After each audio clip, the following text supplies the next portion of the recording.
One of the stories in the Bible is about Jesus walking on water. Yes, that's right, actually walking on the water. Can you imagine that? He'd been fishing with his friends all day, and the friends had gone back to the beach to rest and probably to cook some tea, when suddenly they saw Jesus walking towards them, actually on the water. As you can imagine, they were a little bit freaked out by what they saw. One of them, called Peter, called out to Jesus and said, "Lord, if that's really you, call me and I'll come to you." Jesus did call him, and Peter stepped out onto the water and walked on it to Jesus. But suddenly he panicked when the wind came up and he started to sink. He cried out, "Jesus!" And Jesus grabbed hold of his hand and pulled him up to safety, stopped him sinking. They got back in the boat and they rowed to safety. I couldn't resist sharing this cool experiment that I came across after reading that story.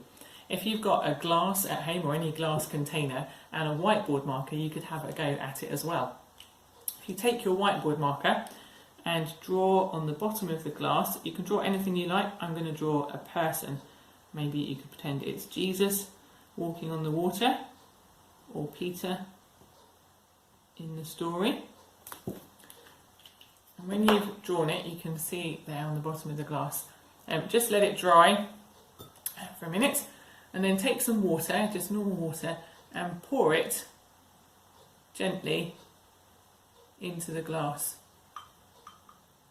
And as you pour it, if you look really carefully, the person or object or shape that you've drawn with the whiteboard marker will float to the top of the water. It doesn't work every time, but I have made it work, and it's really cool.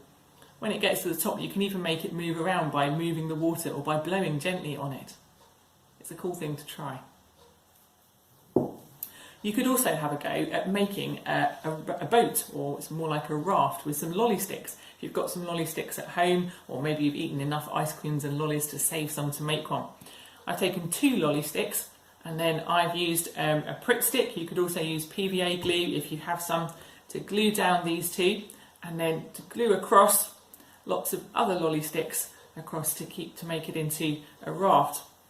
And when you've done that, you could take a stick. This is a lolly stick again here. You could use another of these lolly sticks, or maybe a long cocktail stick if you've got one, and cut out a piece of paper to make a sail.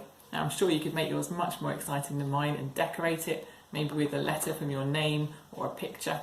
And then take your mast and just make a hole, 2 holes, that you can put it through one end and through the other, so that you end up with a sail for your boat. And then you can secure that in between the raft, so you end up like that. And what you might need is a little bit of blue tack on the bottom to hold it in place. And then you can see if it floats. Maybe you could have a go at making it in different ways with bigger or smaller sails, and see if there's anything that makes it float better or worse. Whatever our beliefs, I'm sure we can all relate to the feeling of suddenly doubting ourselves, or a decision we've made, or our ability to do something that we need to. That wobbly feeling that so often comes upon us. In the story that we heard earlier, Peter must have been wishing he hadn't stepped out onto that water, wishing he was back on the shore with his friends, getting his tea ready. But as he feels himself sinking, he cries out, and Jesus grabs his hand and pulls him to safety. He doesn't leave him, or tell him to figure it out or pull himself together. He stays with him, holds on to him, and brings him to the shore. What are you facing this week that might make you wobble?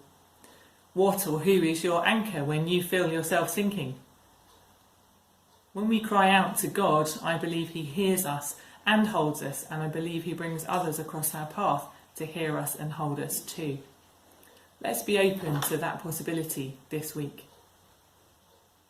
Please get in touch if there's anything we can do to support you, either by email, through our Facebook page, Swaithling Parish, or come and see us outside St Albans Church on Tulip Road from 11 a.m. till 1 p.m. every Wednesday during the holidays, where we'd love to catch up with you. Take care.